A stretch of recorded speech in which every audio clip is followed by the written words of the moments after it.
Hi guys, with me again, Happyism. So today we're gonna continue to talk about on the last topic that we talked about, which is Dauntless Drive Dragon, and today I'm gonna show you the deck profile for Dauntless Turnabout. As I told you in the last video, this is my current favorite deck from all the possible Dauntless build, and I'm gonna show you guys what's inside the deck. So let's get started. First, we start with the Grid 0. Of course, we got the starting Vanguard. You can use whichever first Vanguard you like. And for the trigger lines up, I play with 6 draw and 6 grids and 4 hills. So, as you know, Dauntless Drive needs at least 4 hand to activate its skill. And you want that extra draw also because sometimes you just don't know what to discard from that. Sometimes you might be thinking where you want to keep attacker for the next turn or maybe boosters for the next turn. It will be helpful if you have like these draw triggers in your hand. That's a sure fire for you to drop. For Dauntless skill, I think you don't need to think twice. You're just gonna drop this, and that's for the Grid 0. So basically 6 draws and 6 crits. I think it's the best for Dauntless builds right now because you need the hand anyway. And so for the Grid 1, I play with 3 Sable Dragonute, and 4 Lava Flow, and for the new Grid 1 I kind of forgot what his name is. So I play with 11 Grid 1. And you have like anything you write, especially if you go second, is a strong write. If you write this, you want him in your Vanguard because when you write on top, you can search for great trees. And riding Sable Dragonute is also not a bad write. Of course, it's one of the best write in the game right now because you get to draw one if it attack hits, and mostly it will hit if you just drop boosters like Lava Flow just in the back row of Sable Dragonite and get that early +1. That early +1 will really take effect if you go second. It can be an extra guard or just another resource for later to play in the Grade 2 turns or maybe even in your Dauntless turns. So this is a good ride, and also not only for the right, if you have it in your rear guards and you happen to retire your opponent rear guard, you can also retire this to get an extra draw one to get your resources back. So that's basically the Grade 1, and now we're gonna start with the Grade 2. So for the Grade 2, I play with 3 Burn Rice, and again I forgot what the name is. This is the new Grade 2, and then 4 Turret Cannon. Okay.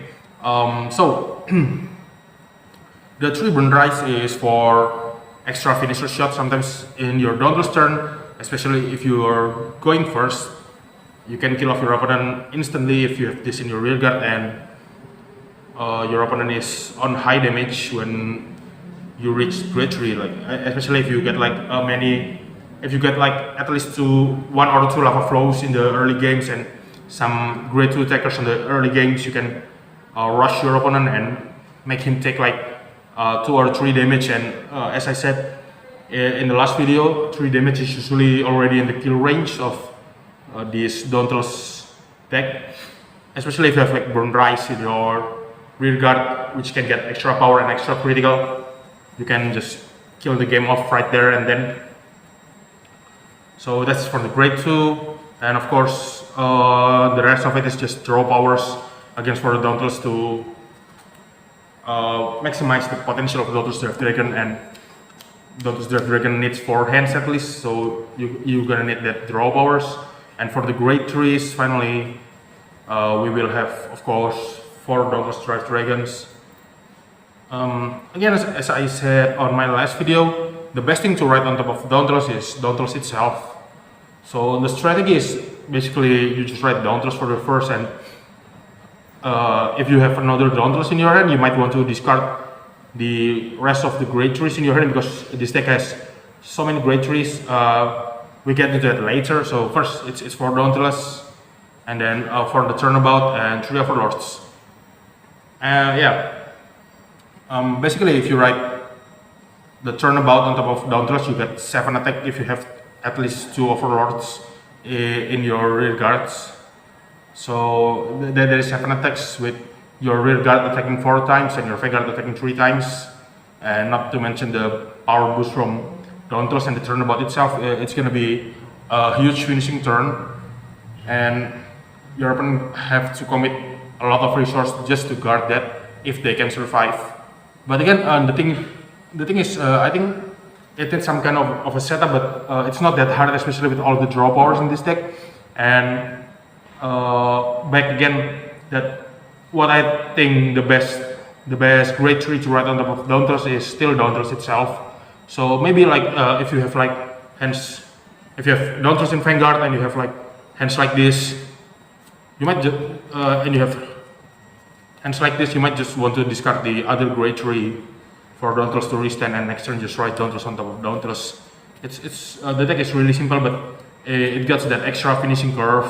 It got that extra finishing options that you can explore with Overlords, and especially if you're going first and you're not able to draw Dauntless, but you somehow manage to have 3 Overlords in your hand with at least 1 Turnabout in it, and the other 2 can be normal Overlord or can be 1 Turnabout or 1 Overlord. Doesn't matter. Yeah, you can push for damage for starting from your first ride, and sometimes you can get a really huge advantage against that. So like last Sunday in the last locals I had last Sunday, I got this Chaos Breaker matchup during the first round, and I didn't get any Dauntless in my hand. So basically in the first turn I just ride Turnabout and then call 1 Turnabout and 1 Overlord and push for damage and have a full fit and push for damage, and I got a huge advantage from that. And after that, the next turn I got Dauntless, then he started to lock and I just start to ride Dauntless and all that. I get a really huge advantage. I think if you face like Chaos Breaker Dragon, if you cannot get Dauntless on top of Dauntless, you might also want to look for the options of having a full field in your first side so that he cannot use his grade 2, which can lock your top deck, because that unit is very annoying, especially if you get that grade 1 that change locks. You want to have your opponent at least lock you with Chaos Breaker skill, because you get 1 force that turn that you want to put in your Vanguard, and you can ride Dauntless on top of it with the extra force again and hit for extra power and hopefully kill your opponent off right there. So yeah, but basically I think this Dauntless deck, this Dauntless Overlord deck is currently the best option for Dauntless right now. But the thing is, if you play English version, the Turnabout is not released yet, and we don't know if English version will get it or not. So this is from the Japanese version. So if you play the Japanese version, I think this is the best Dauntless deck right now after all the tests. And yeah, we can compare it maybe next week with another video of the Dauntless deck. I still have like the deck profile for Dauntless Warfall and Dauntless Blade Masters to show you, and of course Dauntless the Great and Pure Dauntless. There are all these decks that I want to show you guys, and we will compare them, and at the end of the day you can test for yourself with all the lists and decide for yourself which is better. If you think this is not the best Dauntless deck, if you think that there is another best Dauntless deck, if you don't agree with me, you can tell me in the comments, and don't forget to like and subscribe this video. So thank you for watching, and see you in the next video.